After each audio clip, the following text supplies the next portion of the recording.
From the New Arts and Media Studios in Milwaukee, I'm Charles Purcell. This is The Log.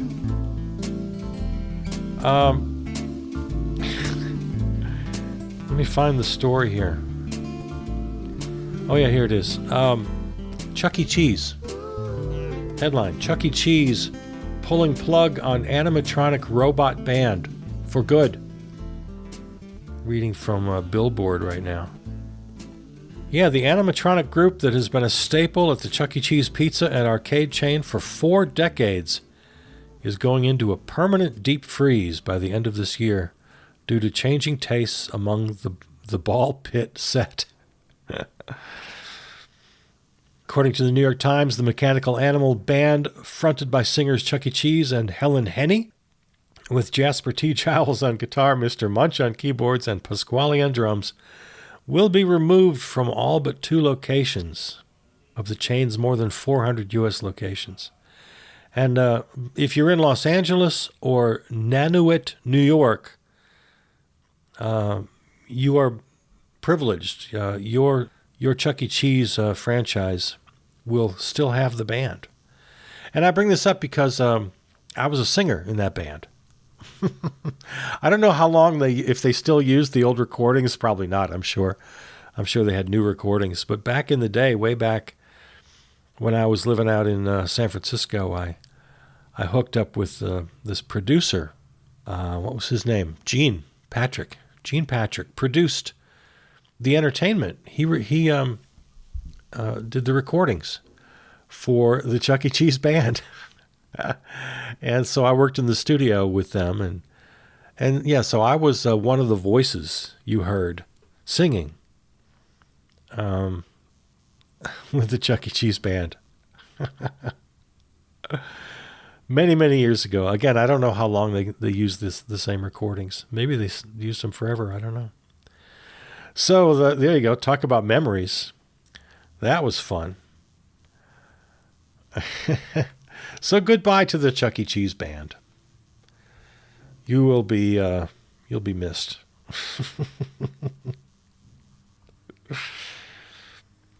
Well, let's see what's happened in the news since last we spoke. Well, right about the time we did speak, I think it was that last Thursday, Biden made the announcement, President Joe Biden made the announcement that he would not supply Israel with offensive weapons. And he actually withheld these mega bombs, these big 2,000-pound bombs. And so, wow, one little light of good news there just for a minute. And that didn't last long. Just, I think yesterday or today, he announced or asked Congress for another $1 billion, and the offensive weapons are back. President Joe is 100% political these days. He's making all of his decisions on politics. It's just he's not President Joe for the next 6 months. He's candidate Joe. He's waffling on Israel. Last week, again, around the time we spoke, he's talking about ironclad. He used the term ironclad commitment to Israel, even when we disagree. And then, like the very next day, he makes this announcement about withholding offensive weapons and these big old bombs. Less than a week later, he kind of backtracks on that because he gets lots of guff from Congress. And mostly from his political advisors, who are really running the show now, as far as I can tell. Everything about Israel, like I said, he's waffling on that.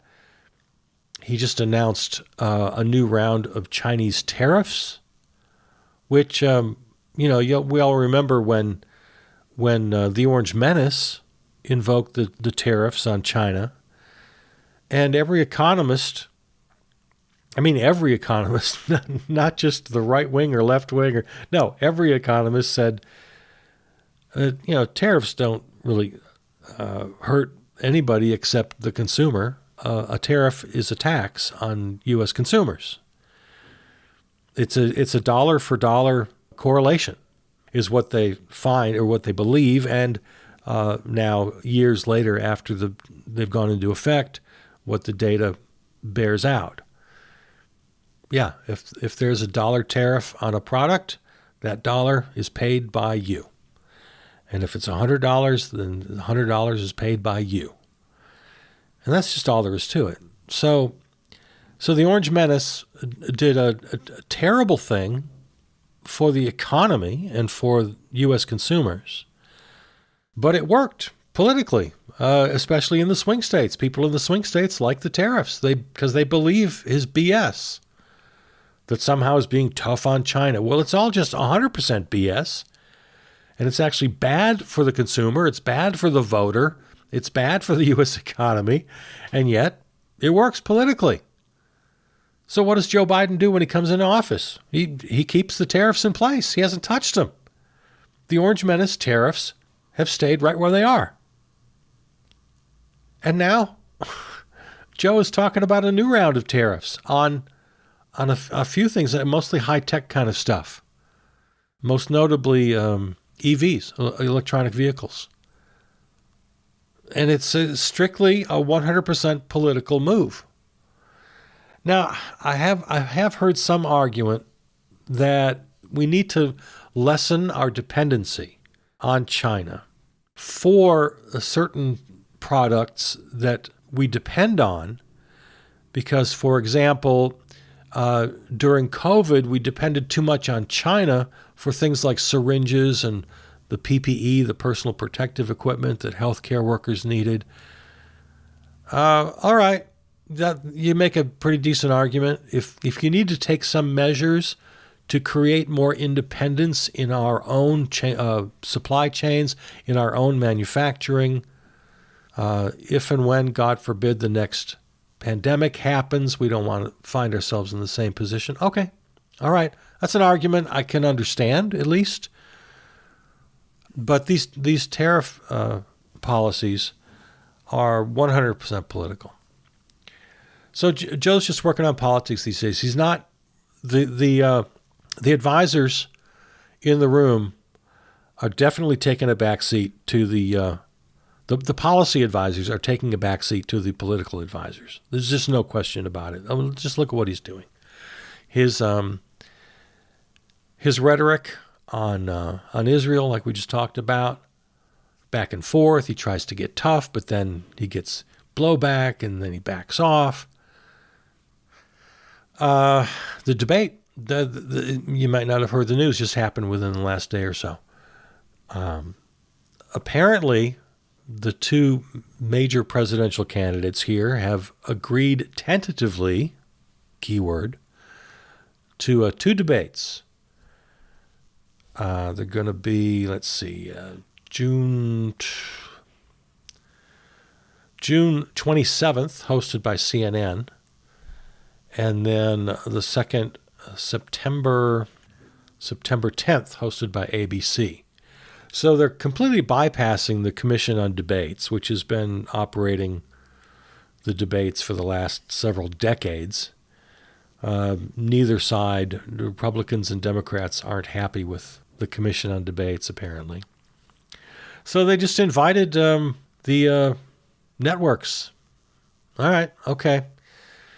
So there's talk about, I've heard that one of the rules that Joe Biden wants, because now that's what happens now. Now they get into negotiations about what the rules will be. And by the way, this is all not the way the world should work. I think there should be an independent commission, and I don't think there should be any negotiations at all. It's our way or that doesn't rhyme, our way or the highway. It's my way or the highway. I think there should be an independent commission that is answerable and accountable to the American people. Because we're talking, remember when we're talking about this, these are all private entities. None of them are accountable to the American people or to the United States government. There's no oversight. They're not part of the three branches of government. No, the Republican Party, the Democratic Party, the Commission on Debates, the networks, all of these are private entities with zero accountability. So if I were in charge, I would try to bring this into the realm of small d democracy and make it part of, it's like public funding. It's why public funding for campaigns is a good idea. You put it in the hands of the people. Everybody in the current system is a private entity without accountability, and so they're only looking out for their own interests. So the networks, what do they want? Well, of course, they want ad revenues. What else do they want? That's all they want. So whatever's the most exciting, whatever will get them the most eyeballs, and the candidates want what they want, of course. Now, what I've heard is from the Joe Biden side, they want a small audience or no audience at all, and they want the mic to be cut off when the time is up. Now, those are two things that I find agreeable. I think that's a pretty good idea. Cut the mic off when the time is off, because we know, we've seen the last couple of election cycles what the Orange Menace does at debates. So generally speaking, I'm up in the air. I'm kind of leaning toward, I don't want any debates at all. I don't know what good they do the American people. There are. It's weird to even say this, that there are undecided voters. I mean, what kind of a psychopath do you have to be undecided at this point? How low can you go when you're talking about low information voters? Are there low information voters that can actually go that low that you need to hear from these guys? But that's where we are. We got 5 or 6 swing states, and we're just counting on the low information voters who haven't made their mind up. So I guess if it serves that purpose, all right. But I don't know. I'm not sure a debate serves anyone except the money, CNN and ABC ad revenues. But yeah, if they can cut the mic off when time is up, and if they can have a small studio audience or no audience at all, because what's happened the last few times, obviously, they've just become a complete circus. They've become insane. The Orange Menace just runs roughshod, and it just becomes a complete joke. And then they pack the audience with a bunch of partisans, and everybody's yelling, and it's embarrassing.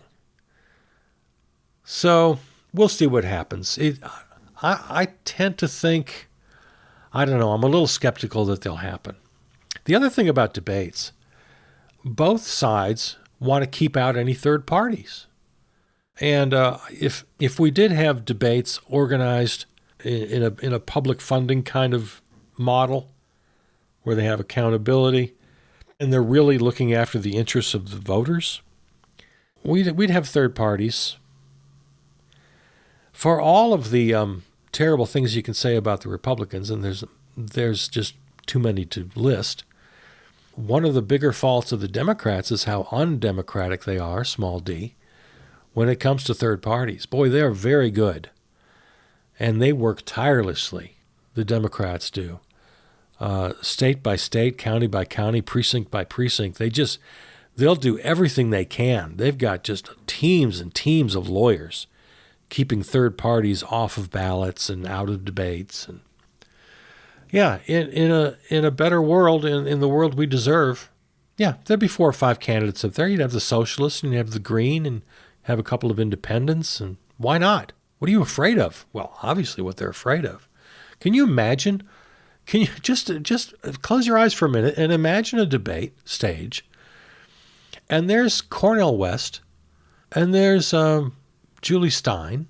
Julie Stein? I forgot her first name. That's it, right? Jill Stein. And then there's the socialist candidate. I don't know who that is. Howie Hawkins was the green candidate a couple cycles ago. By the way, a side note, Howie Hawkins, Green Socialist Notes. Jot this down. It's a podcast, Green Socialist Notes, hosted by Howie Hawkins. I listen to it every week. It's fantastic. So there's our debate stage. There's Joe Biden. There's the Orange Menace. There's RFK Jr. There's the Socialist. There's the Libertarian. There's the Green. There's the Independent. Now that would be a debate. But that's not how the world works. So there you go. Politics. I don't know. It's not too late for, I can't help but just dream that somehow both of these guys find a reason to exit the stage before November. Nothing would make me happier. Okay. While we're on politics here, the Orange Menace, as has been true now for ever since he descended the escalator, he does something almost on a daily basis that's so insane that just a few years earlier would have been 80 font headlines over the fold, to use an old-fashioned term. Every day he does something. And the big one to me this week got almost no coverage. At a dinner, he had this big dinner with a bunch of rich, donors, and he was talking to big oil executives. And he didn't hint around. He came right out and said it. If you give me $1 billion, I will give you what you want as far as all the drilling you want and all the tax benefits you want and all the deregulation you want. Now, of course, we've all become kind of cynical. Of course, this happens all the time, right? We know this, but it doesn't happen all the time. It's a wink and a nod. And so, yeah, it's a problem, but he doesn't even bother to wink and nod anymore. It's just 100% blatantly lawless. In other words, he's committed another crime. He's on trial right now for a campaign finance law breaking. And while he's on trial, he takes a day off from court and goes and commits another crime. This is literally a crime. As a candidate, you can't promise a quid pro quo. Again, we know it happens with a wink and a nod, but you don't just come right out and say it. He is absolutely shameless, and he does it. And there's some recordings of this. It was a behind closed doors, like no cameras kind of thing, but there are cameras everywhere and there are phones everywhere. So he just broke another law, a big one. Oh man, we haven't really talked much about the trial because I just feel it just makes me sad. The one thing I did say, and I'll repeat, I'm not predicting he's going to walk, but my gut feeling he is. Anybody who predicts what's going to happen doesn't really know, because nobody can really know. You got 12 jurors. One of them might be a flake. I don't know. But the thing that happened this week that drew my attention were the Republicans that went down to literally sit behind him and support their friend. They all called him their friend. Senators, Rick Scott from Florida, J.D. Vance, Tommy Tuberville, Byron Donalds, the representative who's the least known of this group, but he's apparently on the short list for VP for the Orange Menace, as is Doug Burgum, the governor of someplace, one of the Dakotas. I forget.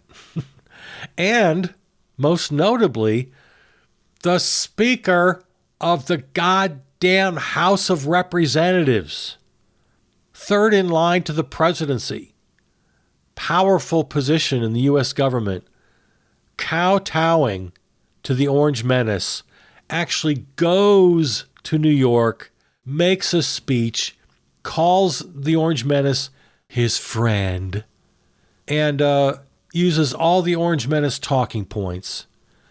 How this is a show trial and the weaponized against the Orange Menace and keeping him off the campaign trail, and how are the bogus charges and it's not fair, and just insulting the American judicial system.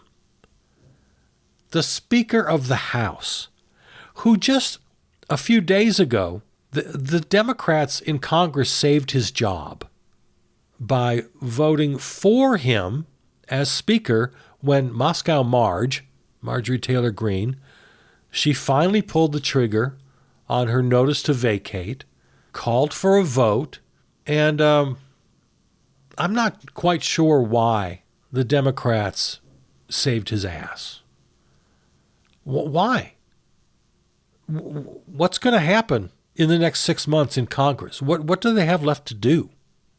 They're not going to accomplish anything. Why not just let him hang?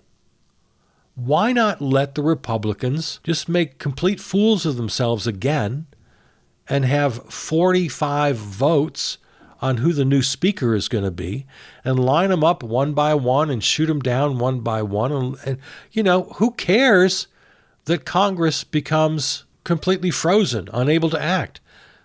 Fine. What are they going to accomplish in the next 6 months anyway?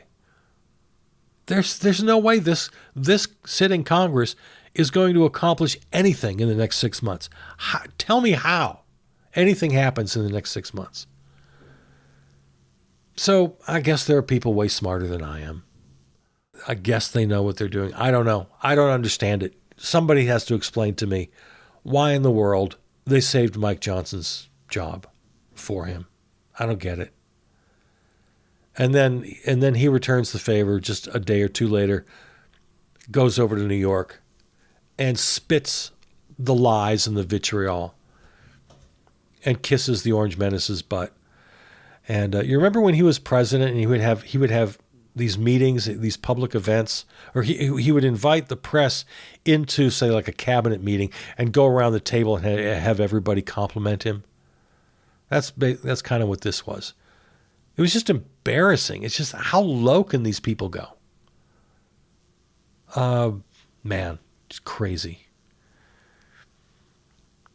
All right. Well, there you go. I guess time flies pretty quickly when you're having fun. Maybe I can leave you with something. Let me look here. Oh, I'll leave you with this. The campus protests, it's graduation week in a lot of places. And many of the encampments are coming down because the university administrators have been cool about it. That's all they ever had to do. They never had to call the cops. Right here, I went over, spent some time with the students at University of Wisconsin-Milwaukee last week, and their encampment is coming down because the administration worked with them. It's really not that hard.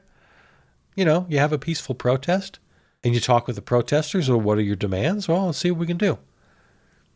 So it's all very reasonable. Other University of Minnesota, I believe, had a similar story.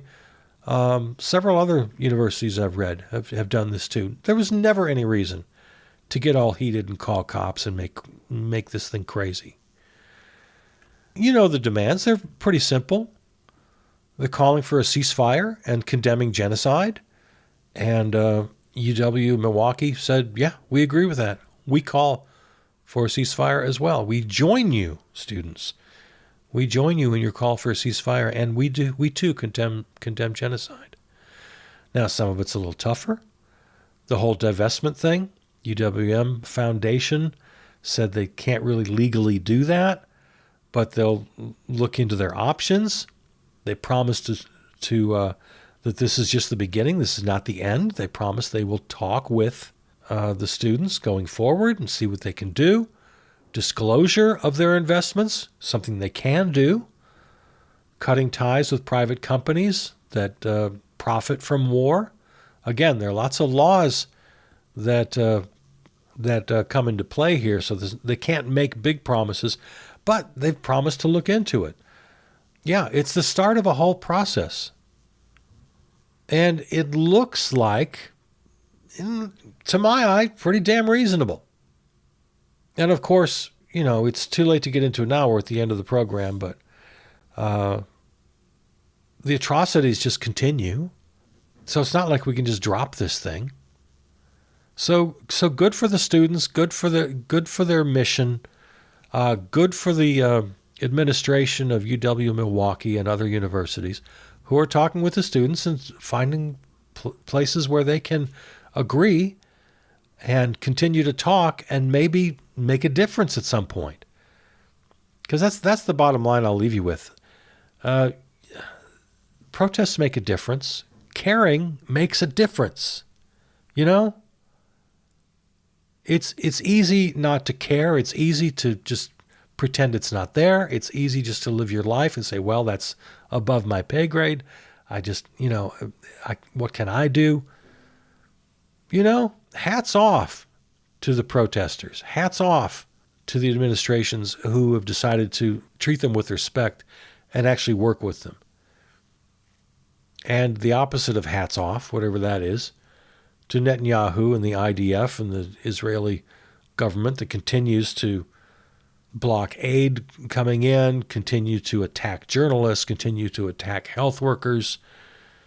The settler violence in the West Bank is still happening, still threatening the all-out attack on Rafah, while smaller attacks have actually started, pushing refugees who have already come from the north to the south, pushing them back north again with no place to go except, the rubble they left behind. Starvation as a weapon of war. Other nations now are joining in the call of the International Court on charges of genocide. So, yeah, nothing new except that it's, as I say every week, and it's true every week, it just gets worse and worse. It just gets worse and worse. So if it is any kind of a positive note, thanks to the students, thanks to reasonable administrators, and let's all remember that we can make a difference if we care and if we act. I'm so tired, just couldn't be more tired of people who hold up their hands and say, well, nothing, I only care about what I can control. No. If the worst piece of writing ever put on this earth is that so-called serenity prayer. Oh, teach me to know what I can't control. No, screw that. Care. Act. All right. I love you. I'm Charles Purcell. This is The Log. Go to the website, charlespurcell.com, for all the past programs and all the other titles in the podcast family. Contact me, charlespurcell@gmail. Follow on Facebook. Thanks to River West Radio, our terrestrial flagship station, riverwestradio.com. And Peter Donalds, who wrote and performed our theme song. All right, see you next week.